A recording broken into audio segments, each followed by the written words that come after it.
Yo, I am Eumonik.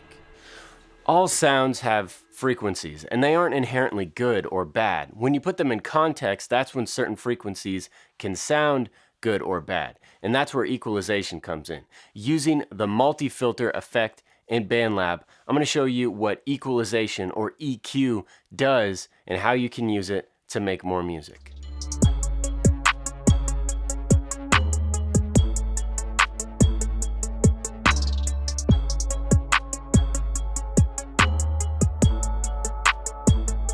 The multi-filter effect in BandLab has 8 different filters baked in.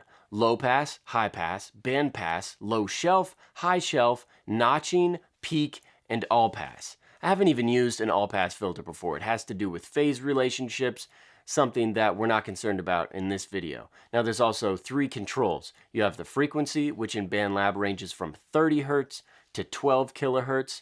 The Q, or the quality factor or Q factor, which changes the bandwidth of that filter. Some filters don't have a Q, and then the gain for that specific filter. Hopefully this is gonna make sense here soon. Yeah, that was a lot of passes, shelves, Qs, and such. Let me show you 5 helpful ways to use filters when you're EQing your tracks. To start, I have a low shelf on these drums. This will give us a little boost in the lower frequencies in the bass. These drums are a little thin, so around 250 Hertz, 200 Hertz, and that'll help bring up the low end with a low shelf. It's common practice to use a low pass on sounds that don't need high frequencies because it's only going to allow the low frequencies to pass through, hence low pass. For example, a bass, if I want to tame some of those high frequencies, I can use a low pass filter.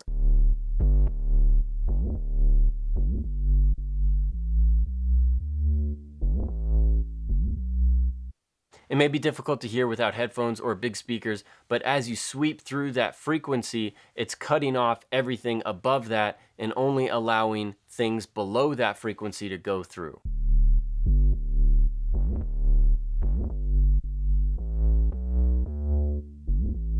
Now on the flip side of that, you may have a track that doesn't need any bass, so you use a high pass to only allow those high frequencies to pass through.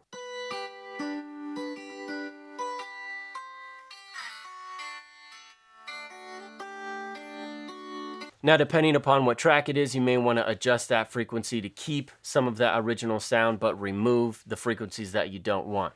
Next up, I have a high shelf filter on this synth because I want to add a little bit of sparkle.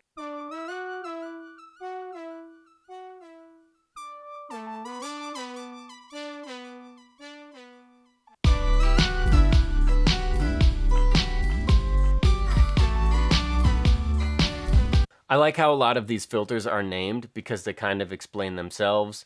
Low pass, only the lows will pass. High shelf, it's like a shelf and you're just putting the highs on a shelf. Anyway, lastly, I have a peaking filter on this xylophone, and I often use peaking filters to notch out certain frequencies and then also emphasize other frequencies. Now I said the word notch. There's also a notch filter in here, but it doesn't have a gain control. So I like to use a peaking filter because you can adjust the gain for that specific frequency and you can change the Q or the bandwidth of how much frequencies are affected around that center frequency adjusted by this knob right here.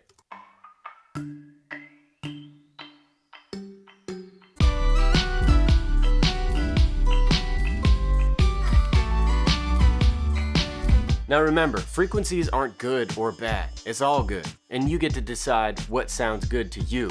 Make sure you're subscribed here for more BandLab tutorials. If you want to keep up with what I'm doing, hit the link in the description to check out my channel. Now, you know what to do. Make more music. Peace.